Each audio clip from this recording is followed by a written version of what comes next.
would assume we're probably going to see some heat advisories posted at least for the weekend, and it may extend into early next week as well, as we're winding down the Indiana State Fair this weekend. 73 degrees. Winds are out of the east at 6. Dew point number to the low 60s. That's not bad, all right? Now, unfortunately, it does get worse as we kind of progress through the day. It's going to get more muggy, and then that's going to carry over into the weekend. And we mentioned that yesterday was going to be the best day. We're going to get some brief relief from that high humidity. It comes back in a big way today and into the weekend. 64 currently in Kokomo, Muncie, and Richmond. 66 in Shelbyville, and 68 degrees in Bloomington. Again, dew point numbers not bad. Central, northern Indiana, low 60s, but you can see 70s.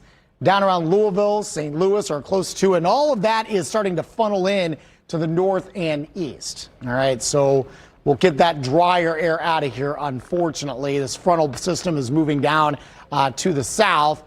And now you've got a heat dome that's going to start building. That is down over the Gulf now, right here. And as this continues to kind of slide to the north and west, this heat will continue to kind of move north and east. It's going to expand, bubble up, and that's going to allow for our temperatures to hit 90s. But more important than that, with the high humidity, you start talking about kind of those dangerous levels, right? 93 for a forecasted high on Saturday, but we're over 100 degrees for our heat indices. Sunday's probably going to be the worst day, 94. Feels like temperatures probably as high as 105. So both of those are enough to probably trigger some heat advisories. By the way, hottest temperature that we've had so far this summer is 95. So we'll be knocking on the door both days this weekend. Numbers if you're heading out to the Indiana State Fair for today: 73 at 9 o'clock, 84 at noon, and then we'll go with a high of 90 for later on this afternoon. Fever back in action tonight at the Fieldhouse against the Mystics. That is a 7:30 tip. It's going to be a toasty one as you're walking into the Fieldhouse, just shy of 90 degrees, and still pretty warm for the walk back to the car with numbers into the lower 80s. It is going to be super hot for the Colts and Packers. 1 p.m. kickoff tomorrow. Tailgaters, 10, 11 o'clock already in the morning. You're in the mid-80s. I think we're already close to 90 by kickoff, and by the end of the game, we're into the mid-90s. Should be dry. No issues walking into or out of Lucas Oil tomorrow afternoon, but it is going to be quite steamy. Now, Storm Track 8 Futurecast wants to advertise a little bit of rain late Saturday night. I wouldn't rule it out.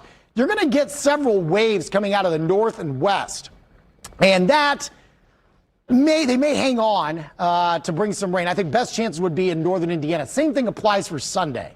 We kind of roll along here Sunday morning and then heading into the afternoon. You see a few blips here, scattered showers and storms through around lunchtime. I'm not going to rule it out. I think the vast majority of us are likely going to stay dry as we go through this weekend. Hope Plumbing, Heating, and Cooling, 7-day forecast. Staying hot through Monday. I think a slightly better chance for storms. That would come pretty late, 94. And then it starts to get a bit more active. All right, we're going to start to gradually cool things down by the middle and end of next week. Tuesday, 92, and then much more realistic temperatures. Wednesday, a decent chance for scattered showers and storms. Highs in the mid-80s. Looks to be dry, a little less muggy by Thursday of next week and seasonable with a high of